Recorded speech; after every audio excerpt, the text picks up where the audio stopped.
95 nömrəli testə baxırıq. Qorxudan sözünü ilə bağlı doğru fikri müəyyən edin.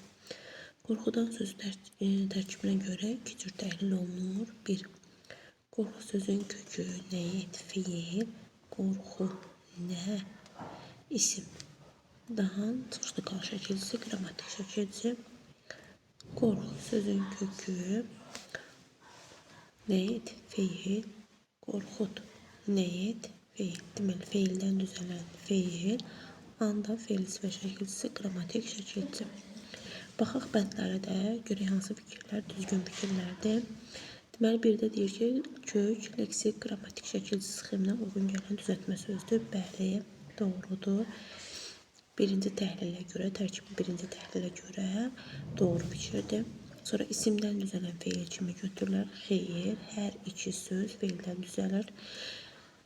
Feildən düzələn isim kimi düşünülə bilər. Bəli, doğrudur. Birinci təhlilə əsasən deyə bilərik ki, feildən düzələn isimdir. Sonra feildən əmələ gəlmiş feil kimi düşünülə bilər. Bəli, doğru fikirdir.